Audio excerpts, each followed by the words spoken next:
figuring out where you're high, where you're low, where are you kind of in the middle, and really then figuring out, what do you need to improve to be the best leader you can be. This is the Business Storytelling Show with Christoph Trapp.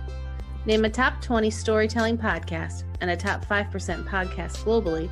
Christoph chats with thought leaders and experts to share tips and tricks that can help you tell your company's stories better to drive business results. Available wherever you listen to podcasts, live streamed on major social media channels, and part of the DB&A television network. Available on most U.S. television sets and streaming on Roku and Amazon Fire. Here's Christoph with today's episode. Let's go.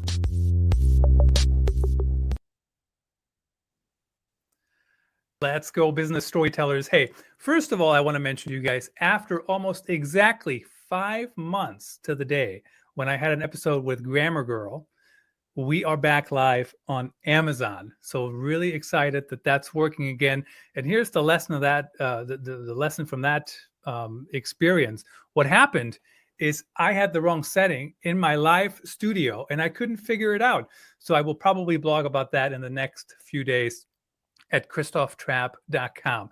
A quick reminder, if you are watching on Amazon, everything you see around me, my background, my microphone, my gaming chair, I'm not a gamer, but I love to be comfortable. So that's why I have this chair, most comfortable chair I've ever had.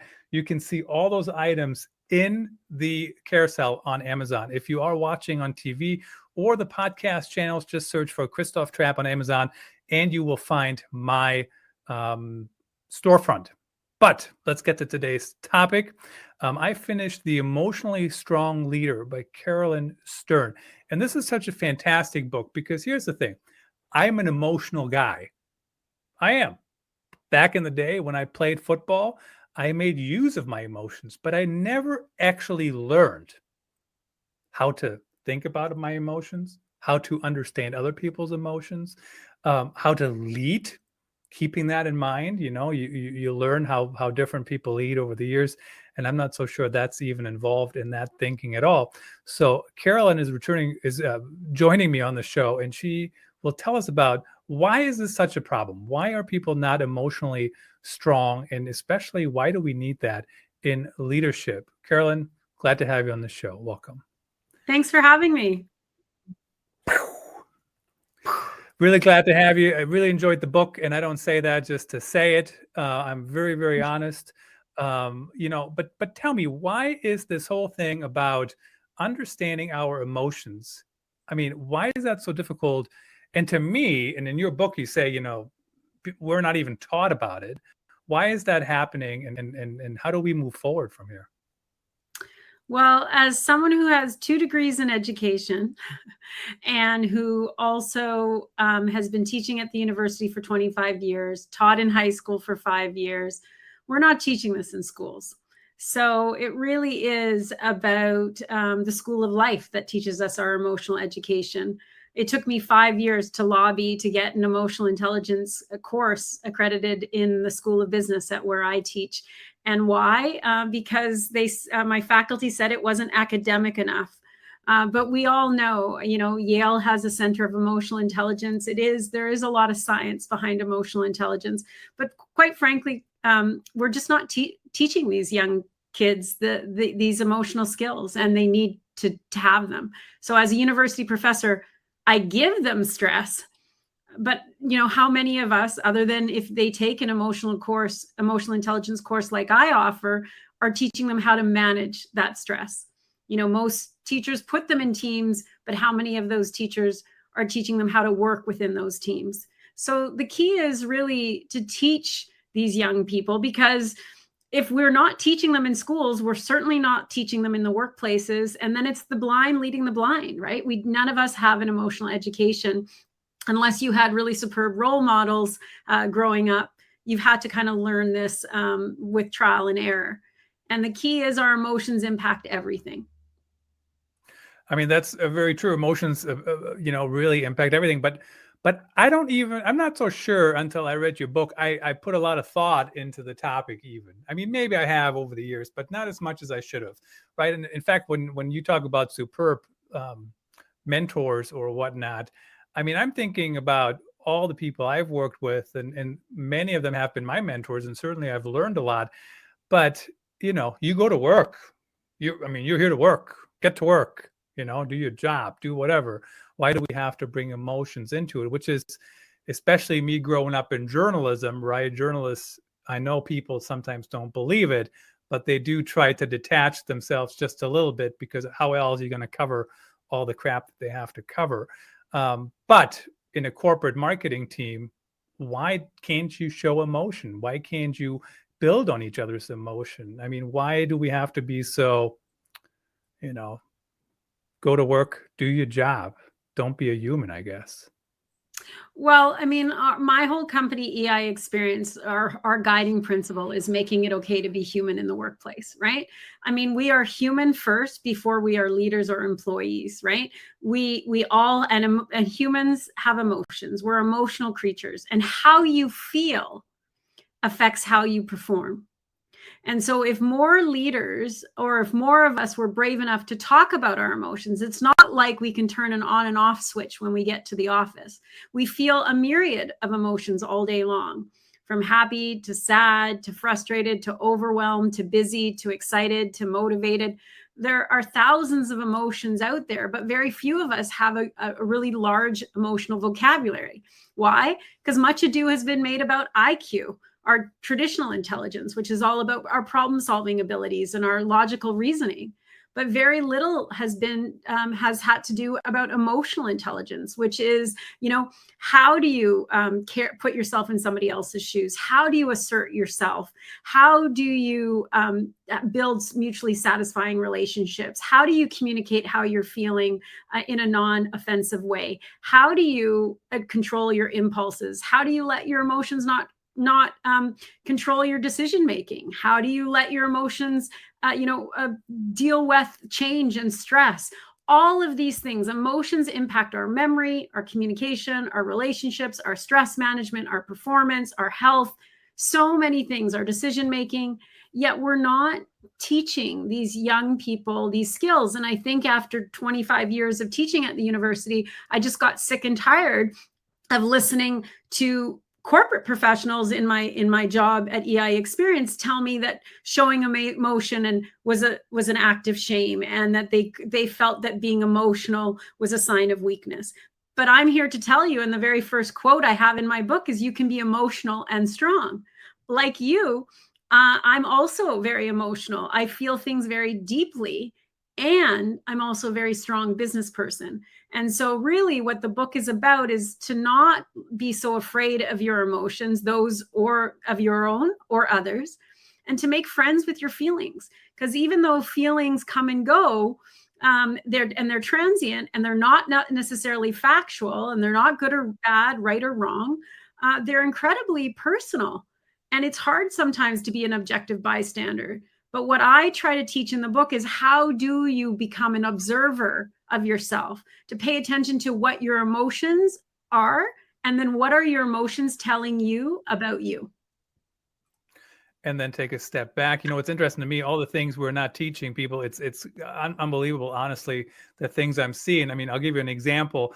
I thought that we're not teaching people how to read, right? Because when you look at job descriptions, it always says perfect communicator, fantastic written skills. It never says reading skills, never ever, right? Nobody ever talks about that.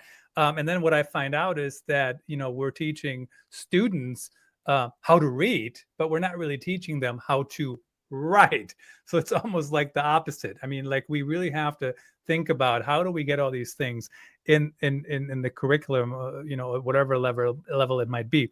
Now, putting yourself into other people's shoes, that sounds simple enough, but I know that's not as easy as it sounds, because how do we know, right? I mean, certainly you can guess, you can be like, well, would I answer that question if you ask me that question like that? Would I, like Rob Fitzpatrick, the author of the Mom Test, he says, you can't ask people, would you buy this product? Everybody says yes, because they don't have to buy it right then. They just want to please you.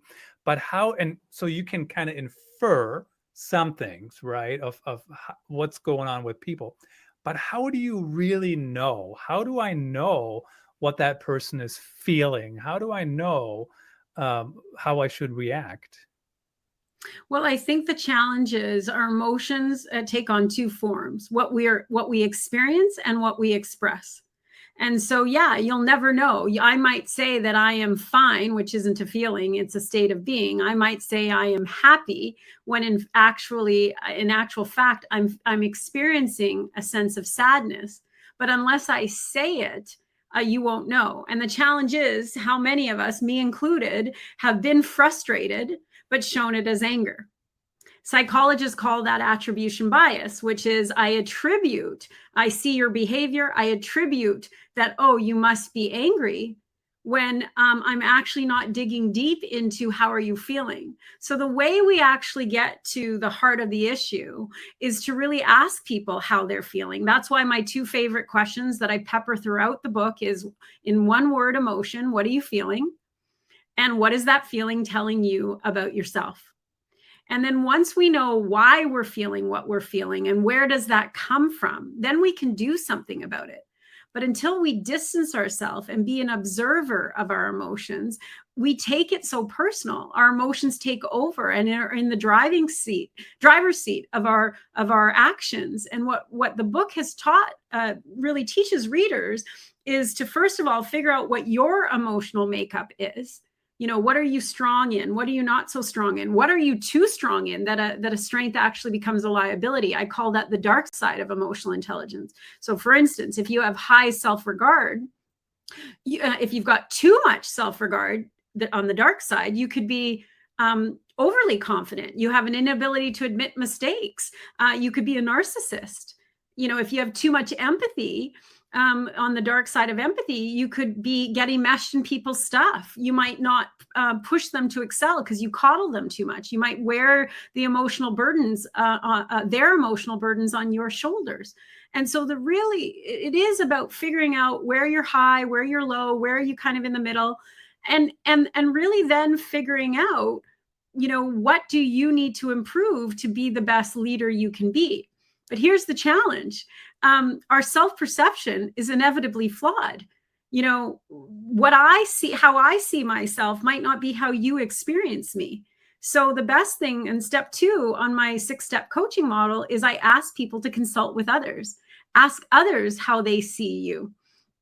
And hopefully you ask trusted advisors and friends that you believe, but really ultimately asking them, hey, I think I'm strong in impulse control. Do you think I control my impulses, or do you think I can react rashly? Or do you think I take too long to make a decision? If you start to ask 5 people, you can kind of start to see some trends and themes in what your emotional makeup is. And then step 3 is you got to clarify your focus. What needs your attention? Figure out what you want to work on to be the best leader you can be.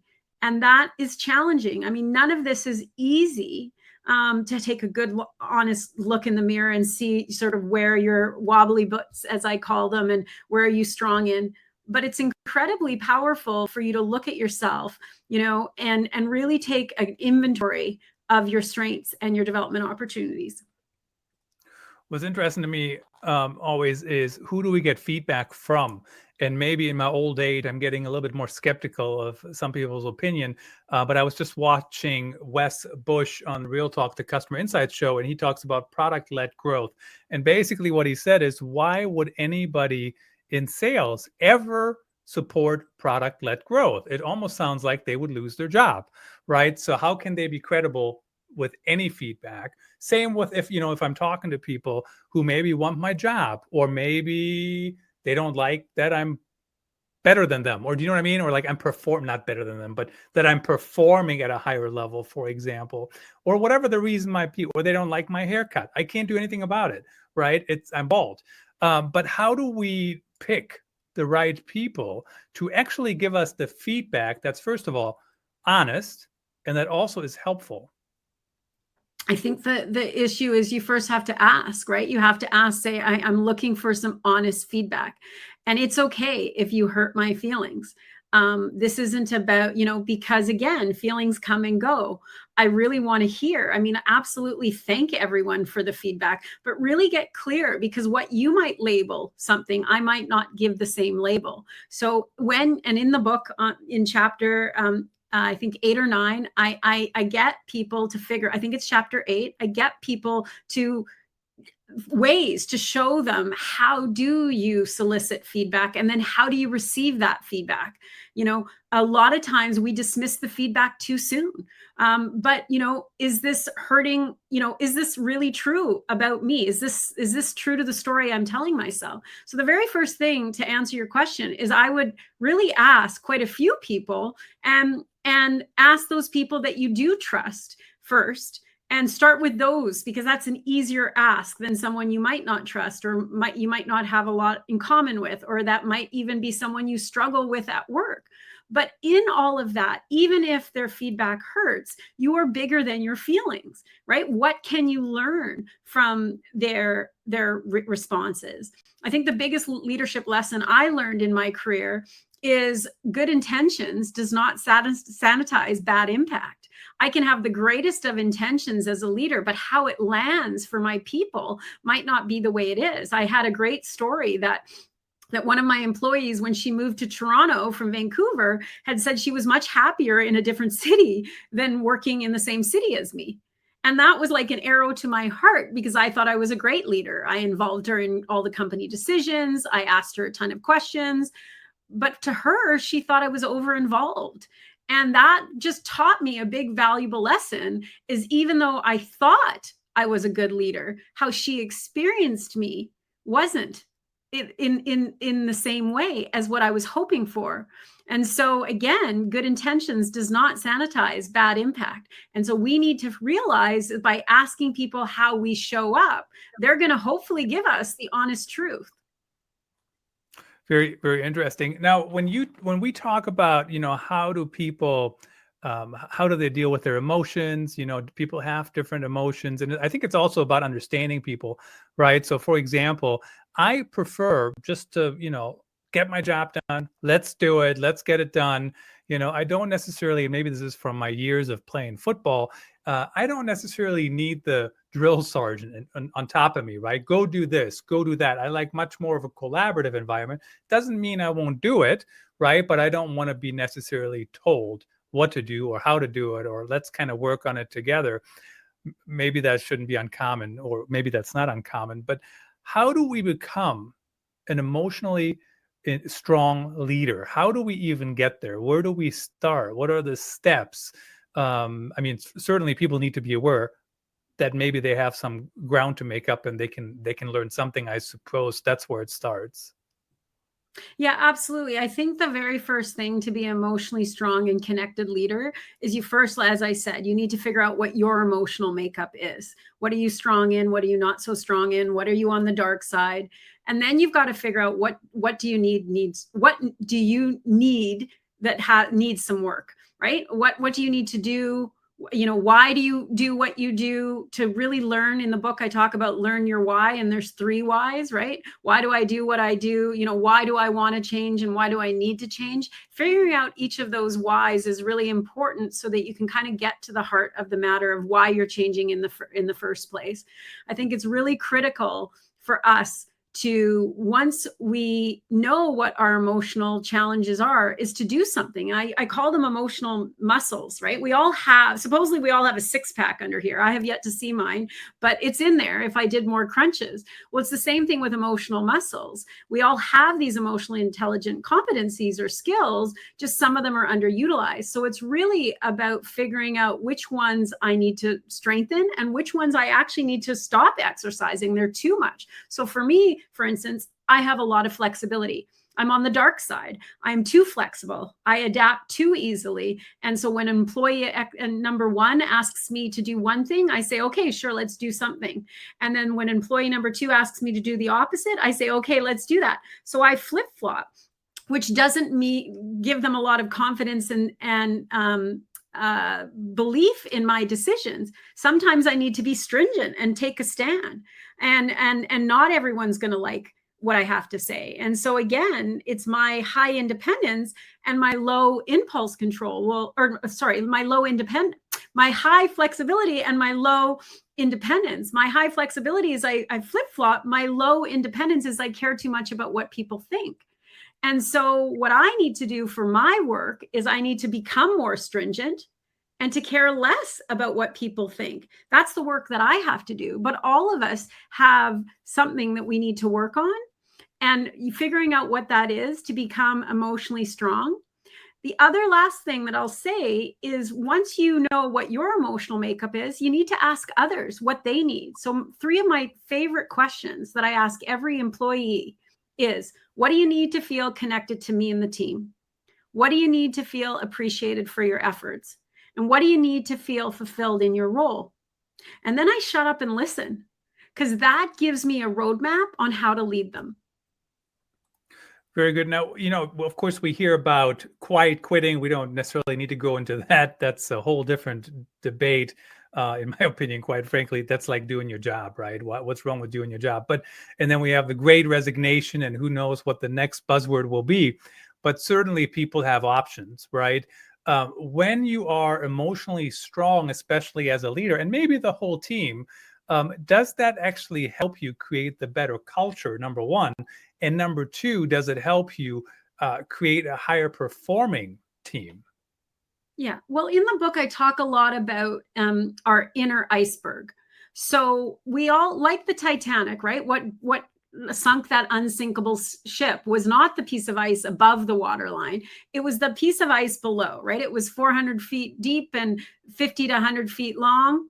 And so it's really about figuring out what your employees' inner iceberg is. And that is their past experiences, their beliefs, their thoughts, their feelings, their assumptions, their motivators, their concerns, their stressors. And unless you're talking and asking questions, hey, what stresses you out? Or what motivates you? Or what assumptions are you making about this decision?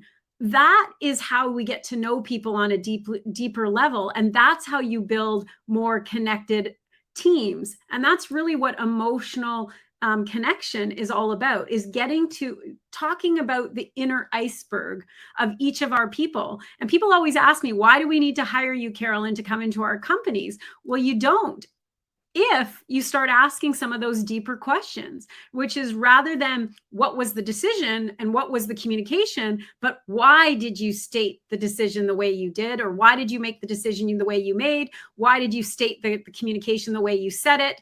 That is finding out their why of why they're doing what they're doing, why they're saying what they're saying. That's going to get to the heart of the matter. And that's how you become emotionally connected. Of course, at the end of the day, the more we are connected as a team, right, the better we can perform together, the better we can be creative. I mean, I'm just thinking about all the different meetings or whatnot I've been in over the years. And we have to come up with new things and different things and be creative and be innovative. And it's really, really hard to do that if you can't connect with each other, right? If you don't trust each other, or people might be, I don't know, on their high horse of whatever, 1980s leadership. Carolyn, of course, the book is available on Amazon. We have been streaming on that page for today's episode. And tell me what else. People can hire you to come in and help with their team, or how does that look typically? Yeah. So in our company, I do a lot of keynote talks and speeches. We do a lot of workshops, whether it's, a 3-hour workshop, whether virtual or live, or a full day or 2-day or a 3-day retreat. We really focus on all our training into with the foundations of emotional intelligence. So whether I'm teaching you about thriving in changing times, the core message is, how do you use your emotional intelligence to thrive in changing times? And then we also offer individual and group coaching. So a lot of people bring me in when they're having difficulties with 2 employees that aren't getting along.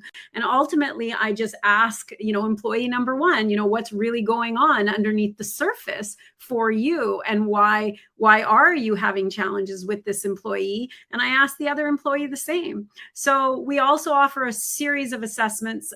So whether it's the emotional intelligence assessment, or Myers-Briggs, or change style, or DISC, We offer a lot of leadership assessments so that people can kind of get to know themselves, because once you know who you are, you can express who you are. And when you express who you are, you can have connection with people. And when you have connection with those people, you need to make decisions with those people. And when you're making decisions with those people, that all comes with stress. And so really learning how to manage all of that. And that's really why we teach emotional intelligence, because it's really, we go into 15 different emotional intelligent competencies and teach people where they land on each of those. Of course, I think it's a fantastic thing to look into. Certainly, it's harder than ever, in my opinion, to really stand out, especially in business storytelling. So, build that team, be an emotionally strong leader. And, Carolyn, really appreciate you coming on the show today. Thanks for having me.